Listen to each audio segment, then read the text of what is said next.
All right, welcome kings and queens. Today we are talking The Real Housewives of Orange County. Listen, it is so good. I think this season is so good.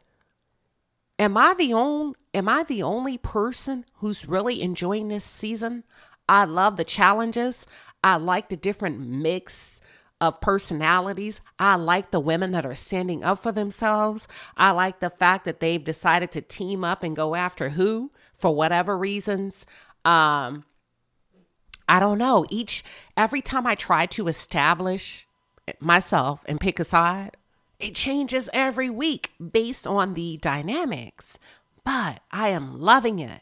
I am almost fully caught up, you guys. I have one more episode to go. But with that being said, I just want to talk a little bit about the past 3 episodes. I'm going to merge this into one review. So here we go. First things first, they went to Montana. That's where I picked up. They went to Montana, and Montana is absolutely beautiful. Absolutely beautiful. I would so live in Montana. I kid you not.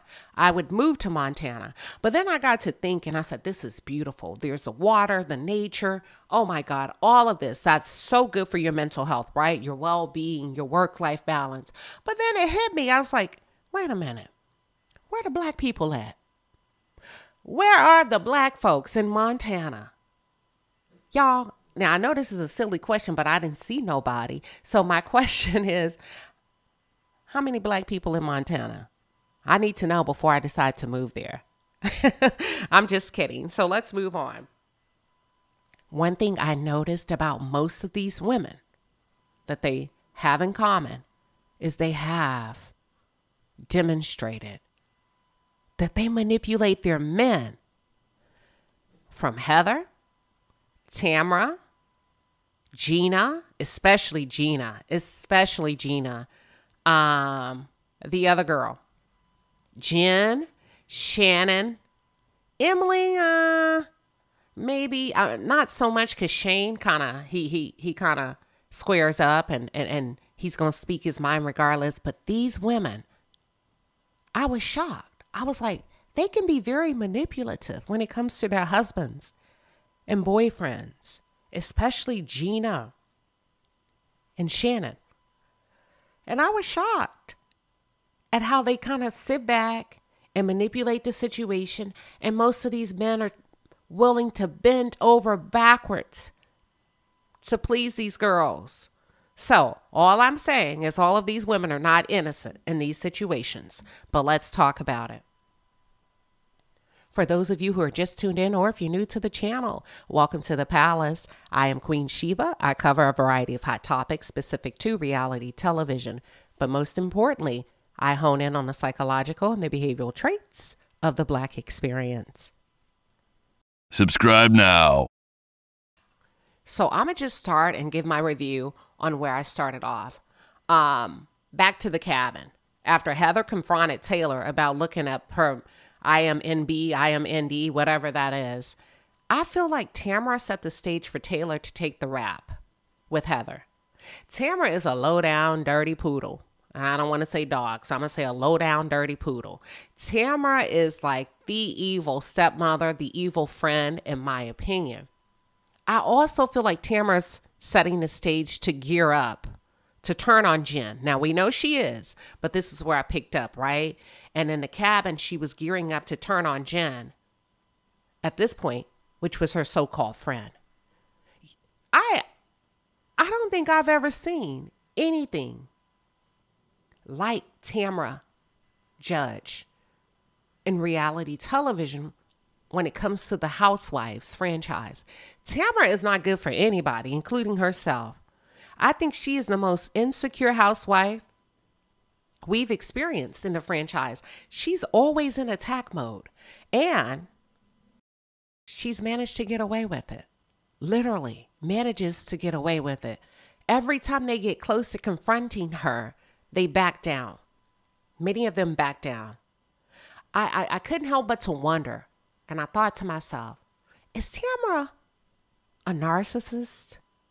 Could Tamra be a female narcissist? She seems to like to see people squirm, ambush you, spill out your most sacred secrets in front of everybody. And she sits back and she watches you squirm. And I know that that's a trait of a narcissist. Now, I'm not calling her that because I don't know. I'm just wondering. And she seems to to take the approach of divide and conquer when it comes to keeping the other women against each other. And nobody can be anybody's friend but her friend. What are your thoughts? What are your thoughts with that?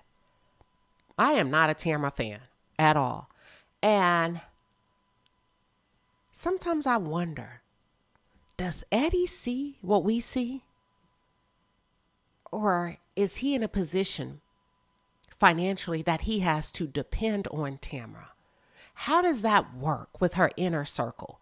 What are y'all's thoughts? Let's talk about it in the chat. Bravo. We got to keep Jen. We got to keep Jen because I need to know how this is going to play out next season.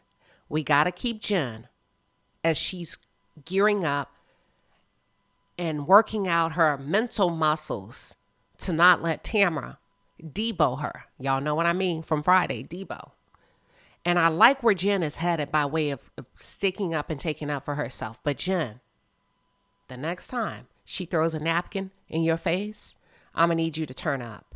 Don't allow her to get away with that type of disrespect, okay? I'm going to need you to turn up. But bravo, you got to keep Jen. And I think Jen found out, effed around and found out pretty quickly that Tamra is a friend eater, like a man eater, honey. Tamra is a friend eater. She is nobody's friend. But Emily, I can appreciate Emily for letting Jen know that Tamra, listen, girl, Tamra is smearing your name behind closed doors. I don't know what kind of friendship y'all got going on, but whatever it is that you think you found in her, that's not the case, because every chance she gets to smear your name and throw you under the bus and call your character into question, she's doing so. Now, you could tell when Emily came to Jen with this, that Jen was caught completely off guard. She was caught completely off guard. Secondly, you can see that she got herself in a mental space where she's like, okay, game on, let's go. Not today, but game on, let's go. So I can appreciate her as one of the women on this show who's not going to allow Tamra to walk all over her for season after season after season. And I'm looking forward to seeing how this thing play out, right? That's why we need to keep Jen. I like Jen. I like how she uses her words. She seems to know who she is when it comes to her being amongst this group of women. Now, I will say this, girl, your boyfriend is a player, but if you think you can tame him, go right ahead. You're a grown woman, so I guess you picked your poison. And I'm not even really concerned about that, right? Because, hey, make it do what it do. That's between y'all. But don't be surprised, girl. Don't be surprised if he returns to his old ways. That I can agree with the ladies, but what I don't want to happen is for all of them to make this their storyline, including you, Heather. And I'm gonna come back to that. Like, come on, y'all. Y'all were really pouring it on way too thick. It was just becoming too sappy and over produced that she's such a terrible person. Whatever she had with her husband, it seems like she and he were able to work it out, move forward. She's moved forward. He's moved forward. Now, I do want to know, Jen, how do you make your money? You have 5 kids. You are going through a divorce. What is it that her husband does? I know she said that she used to be a stay-at-home mom and then yoga became like her thing. So she opened up a studio. I looked at the house. The house is a very lovely house. I know it's expensive to stay in Orange County. So I wonder, what is it that you do that brings in your income outside of the housewives? Yeah, that's what I want to know. It's a bit nosy, but oh well, that's what I want to know. I find it real funny that when this season first started, that Tamra and Eddie damn near called Shannon an alcoholic. But Tamra, girl, every time we see you, you right there going toe to toe. Tequila shot for tequila shot. So if Shannon's an alcoholic, allegedly, so are you. You have not been, I mean, there's many times that Jen or whoever could not have a conversation with you because you were not of sober mind. So I just found that really funny that, and just hilarious that according to you and Eddie, Shannon drinks too much, but we've seen you completely wasted on camera more times than not. Do you talk about that on your podcast, Tamra Judge? I just wanted to call it out before it left my my thoughts. Now, Shannon, at one point throughout the mountain trip to Montana, she found the courage to confront Tamra. And y'all, Tamra, that's why I said, is Tamra? I question if Tamra is a female narcissist because Tamra continues to play victim and she totally held Shannon emotionally hostage, in my opinion. She did the same thing with Jen after she threw that napkin in her face and they met up and Tamra was like, I'm so sorry. I've just been going through this. And girl. And then in her confessional, she said, I have not changed my mind about what I said regarding Jen and Ryan. Okay. And that's why I say, is this woman a narcissist? Because she's like Dr. Jekyll and Mr. Hyde, like two separate personalities. I don't know how this is going to work out for Tamra in the long run, especially after they get to the reunion and everyone's able to see how she plays chess and not checkers. But I do think Heather has started to catch on to Tamra's game. And Heather's also playing chess and not checkers. But let me get back to Shannon. Tamra is completely manipulating the hell out of Shannon. Shannon, let me say this as it comes to my mind. You letting yourself go. You're starting to let yourself go. And I want you to reel it in by way of your upkeep. And just, you know, I enjoy a nice glass of wine and a good old glass of champagne. But Shannon, what are you doing? I don't know. It's just, it seems to be something there. Did y'all catch on to when the girls were out at Nobu and Terry sent Heather a text and it said that David Bador, what's her name?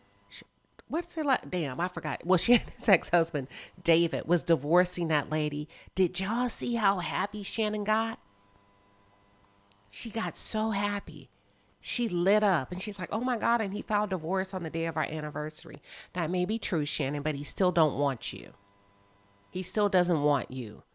Why would you even get up to check on your kids? Your kids are damn near grown. Girl, I do not want you to have that much emotion and excitement about your ex-husband when you're in a full-blown relationship with a whole grown man. So I caught on to that.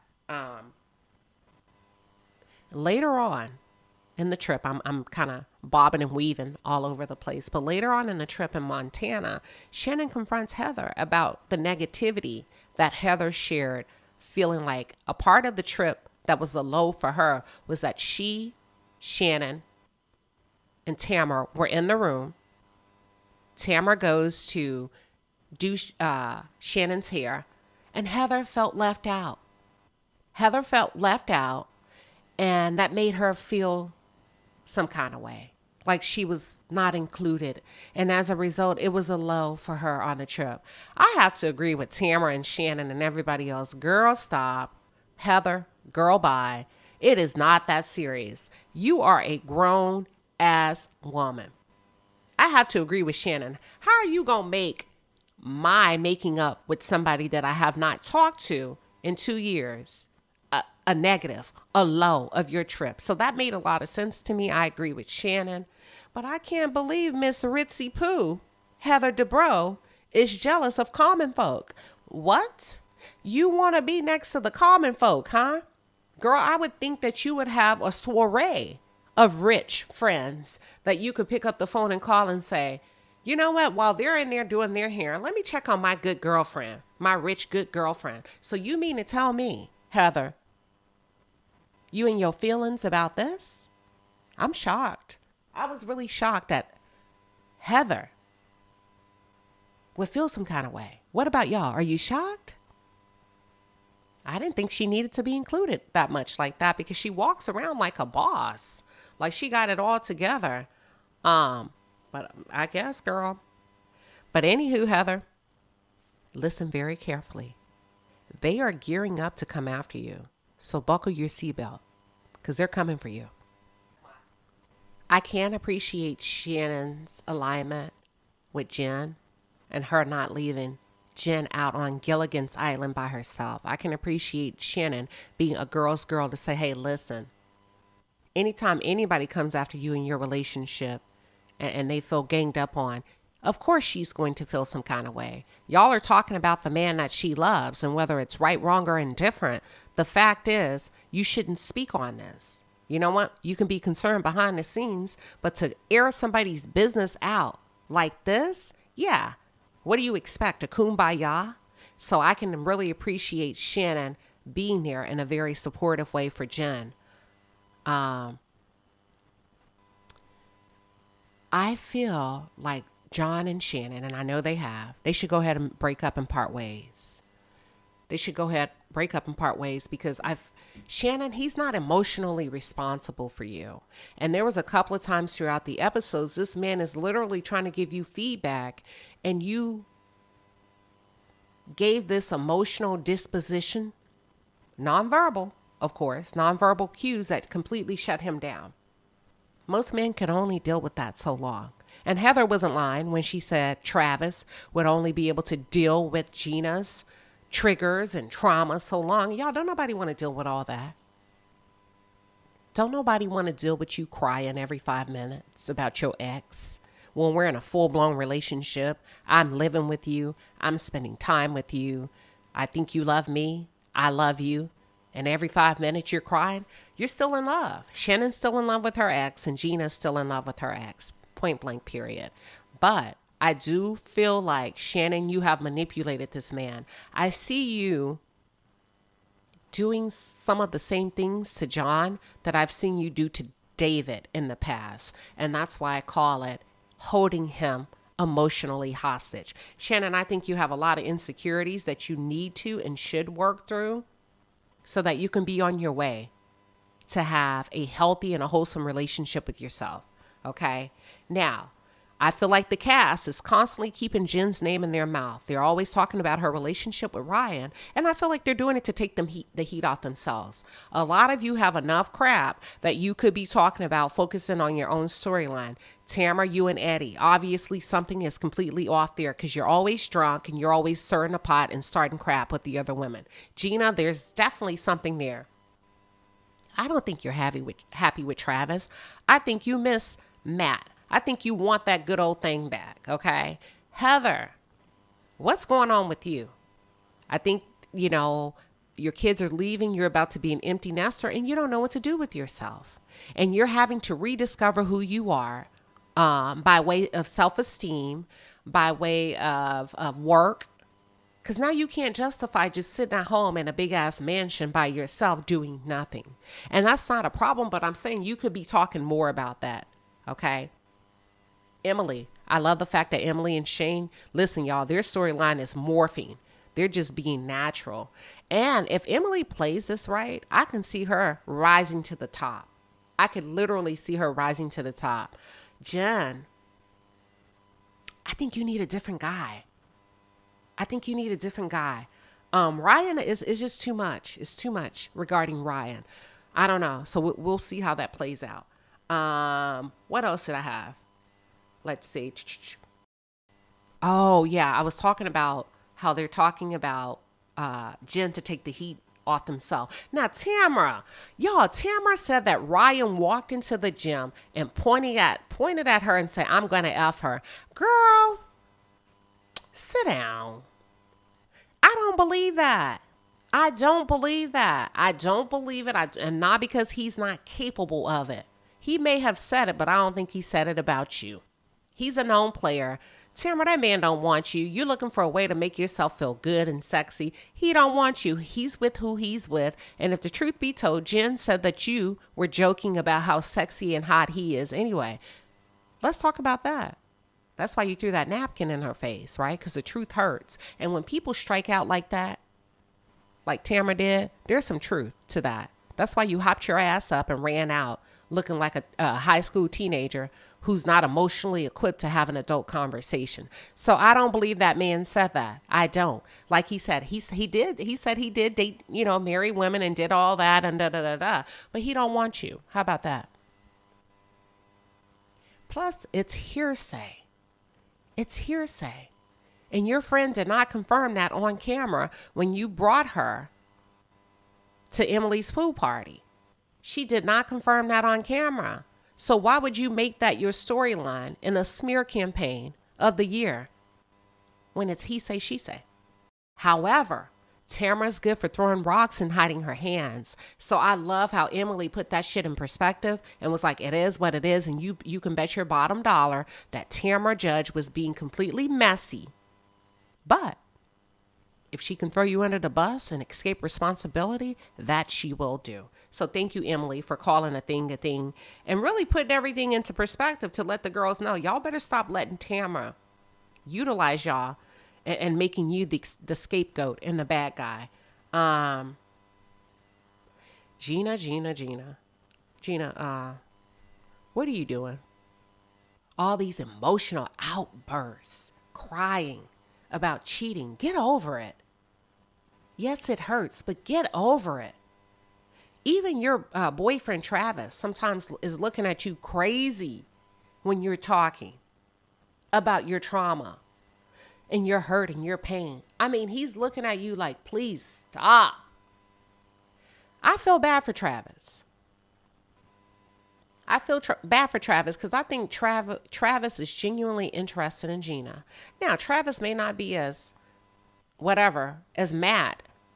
And Gina, I don't know. I think Gina misses Matt. I do.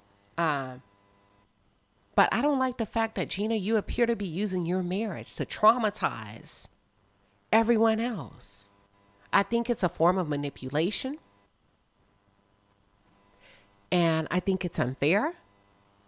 I think it's reckless, and I think you should hold your peace. I think Heather gave you great advice. You may not have liked it. It may have been direct and kind of seemed sort of bitchy, but she was right. Now, I'm going to be honest with you. I think it's weird that you're making TikToks with Matt's girlfriend. For what? He's not married to her. What's the point of it? So it's giving weird to me. It's giving real weird. Are you jealous, Gina, that Matt has finally moved on? Are you jealous? That's what I want to know. Because Matt has a beautiful girlfriend. So why are you over there in their business and making TikToks with her? Am I the only one that thinks that's weird from a grown woman perspective? I don't think they should be at odds. I don't. I think they should be healthy and have great communication. But to me, that's a little bit too much. I mean, where are we going with this? Yeah, are you looking for a new best friend?